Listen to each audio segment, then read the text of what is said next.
Hi, I'm Emily and I am here with Maya Murphy's attorney, H. Daniel Murphy. Attorney Murphy practices at Maya Murphy's law offices in both New York and Connecticut. My question today for Attorney Murphy is, what is covered by child support in Connecticut?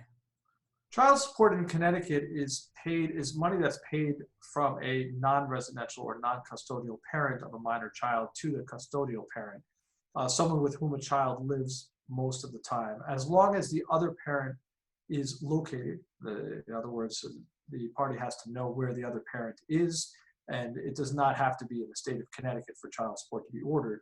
And as long as a court order on child support actually is issued. There might be voluntary payments that are made in the spirit of child support, but they don't actually become child support payments until there's a court order on the subject. And child support orders and child support payments can be retroactive for a period of time, meaning if they hadn't been sought previously, there are certain mechanisms that can compel child support to be paid back in time for time that already passed.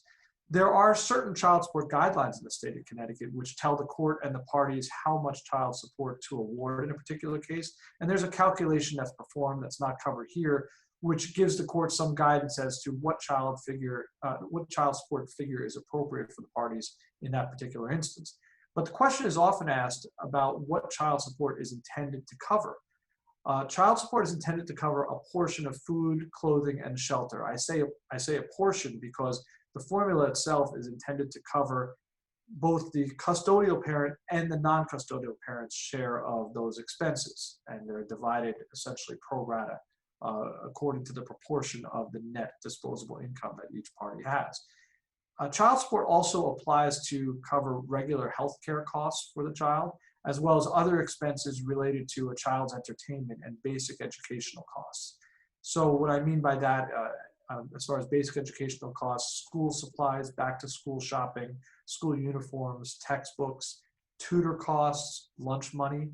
But the reality in Connecticut, certainly in Fairfield County, is that basic child support obligations are often insufficient to cover the costs of extracurricular activities for the children, or educational expenses for that matter, such as private school. So for that reason, parties in Connecticut should expect that courts can and often will consider those extra expenses when they're fashioning court orders.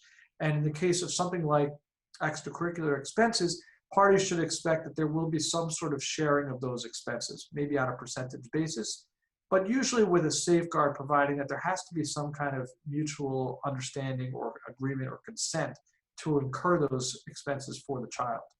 So a conversation I often have with divorcing parties is that if soccer for a child is historically something that the child has always enjoyed and has done consistently, the parties should expect that that particular expense would be shared in some proportion on a going forward basis.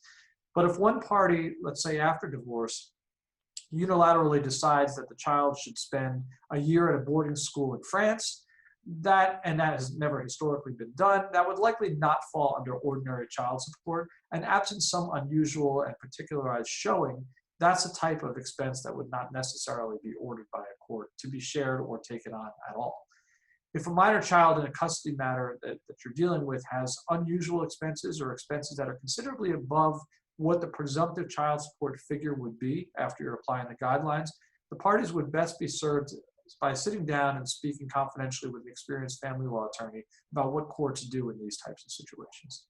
Attorney Murphy is available 24/7 and can be reached by calling 203-221-3100. You can also email Attorney Murphy at hdmurphy@mayalaw.com, and please visit mayalaw.com for more information.